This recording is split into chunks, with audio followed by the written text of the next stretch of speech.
تحويل شهادات 16% بالبنوك لتصبح شهادة 25%، ورفع أسعار الفايدة بالبنك الأهلي وبنك مصر. السلام عليكم ورحمة الله وبركاته. أهلا بيكم أهم متابعين في القناة. ازيكم عاملين ايه؟ يا رب دايما تكونوا بخير. واللي شايف انه استفاد معايا في القناة فضلا وليس امرا ينزل ويشترك ويفعل الجرس عشان يجيله اشعار بكل فيديوهاتنا الجديدة. فيديوهاتنا كلها عن البنوك واسعار الفايدة، اخبارنا كلها جديدة، معلوماتنا موثوق فيها ودايما صحيحة وسبق الاحداث.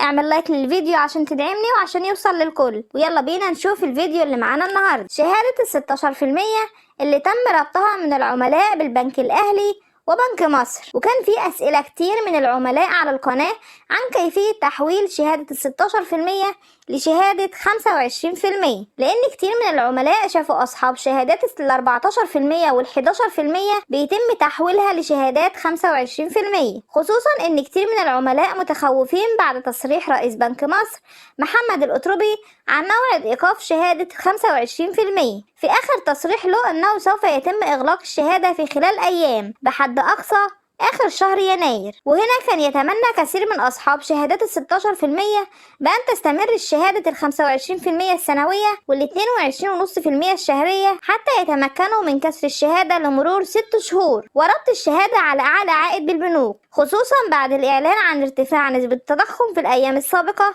وارتفاع أسعار السلع. ولكن هناك خبر مميز ومفرح لأصحاب شهادات 16%. أولهم أن بنك مصر عبر صفحته الرسمية أعلن عن طرح شهادات جولد بعائد سنوي 25% سنوي ويصرف في نهاية المدة، وأيضا شهادة بعائد 22.5% شهرية. كما تم إصدار شهادات في بنوك أخرى مثل بنك CIB وغيرها، وشهادات لمدة سنة ونصف بعائد 20% شهري و22.5% سنوي. وأيضا قرر البنك الأهلي وبنك مصر رفع أسعار الفايدة على الحسابات والودائع بالبنكين، وذلك لتتماشى مع مستوى التضخم حاليا ومنافسة البنوك الأخرى لجذب الكثير من العملاء. والأيام الجاية هيكون فيها مفاجآت كتيرة جدا، وسوف يتم طرح شهادات بفوائد مختلفة وهتنزل إن شاء الله معانا على القناة.